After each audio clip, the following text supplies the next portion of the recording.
Revanth Reddy PCC chief గా ఉన్నప్పటి సందే కాంగ్రెస్ కార్యకర్తలు రేవంత్ రెడ్డి అన్నా సీఎం, రేవంత్ రెడ్డి అన్నే సీఎం, తెలంగాణకు సీఎం అయ్యేది రేవంత్ రెడ్డే అని నినాదాలు చేసిండ్రు. రేవంత్ రెడ్డిలా బగ్గ జోష్ నింపిండ్రు. షానా దిక్కుల ఫ్లెక్సీలు కట్టి పోస్టర్లు అంటించి రేవంత్ ను ఆకాశానికి ఎత్తుకున్నారు. ఇక ఎక్కడన్నా యూత్ మీటింగ్ లా రేవంత్ పాల్గొంటే మైకుల్లా సీఎం సీఎం అని మస్తుగా నినాదాలు చేసిండ్రు. వాళ్ళ నినాదాలకు తగ్గట్టు రేవంత్ రెడ్డి సీఎం అయిండు కదా. కానీ సీఎం అయిన ఏడాది తర్వాత ఏం జరుగుతున్నదంటే నెలకు 6,500 కోట్ల రూపాయలు ఈనాటి ప్రభుత్వం ముఖ్యమంత్రి కేటీఆర్ గా ఓ జూపల్లి సారు జర రాగుండ్రి అట్లా నాల్క మడతేయకుండ్రి. తెలంగాణ ముఖ్యమంత్రి కేటీఆర్ కాదు, మీ పార్టీ లీడరే, మీ జిల్లా నేతనే. ఇప్పుడు కేటీఆర్ వాళ్ళ పార్టీ ప్రతిపక్షంలో ఉన్నది. KTR car party working president. జర మళ్ళోసారి ఆలోచించి కరెక్ట్ చెప్పుండ్రి.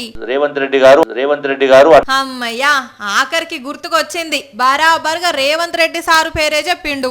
ఇన్ని రోజులు కారు పార్టీలు ఉండి వచ్చేసరికి గిట్లా కేటీఆర్ పేరు తలిసిండో ఏం కథనో గాని జూపల్లి సారు సీఎం పేరు మర్చిపోవుడు హాట్ టాపిక్ అవుతున్నది. అట్లని ఈ మంత్రి గారు ఒక్కరే కాదు, మొన్నటికి మొన్న మన జగ్గన్న ఏమన్నాడో చూడరాదుండ్రి. ఈ 1 year ల రాష్ట్ర ముఖ్యమంత్రి కిరణ్ కుమార్ రెడ్డి గారు అవ్వర కొడుక ఇంకా ఇది గమ్మతిగా ఉన్నది పోన్రి. జూపల్లి సారే 4 పేజీలు ఎక్కువ చదివి ప్రతిపక్షంలో ఉన్న కేటీఆర్ ను సీఎం చేసిండంటే జగ్గన్న ఏకంగా ఉమ్మడి రాష్ట్రం సీఎం ను తెలంగాణకు సీఎం చేసిండు.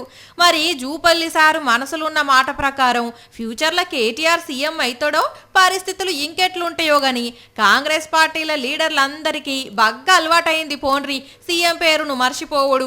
చూడాలే ఇది జూపల్లి సారుతోనే ఆగిపోతుందో లేకుంటే మళ్ళెవరన్నా టంగు స్లిప్ అవుతారో. ఈ 1 year ల రాష్ట్ర ముఖ్యమంత్రి కిరణ్ కుమార్ రెడ్డి గారు ఈనాటి ప్రభుత్వం ముఖ్యమంత్రి కేటీఆర్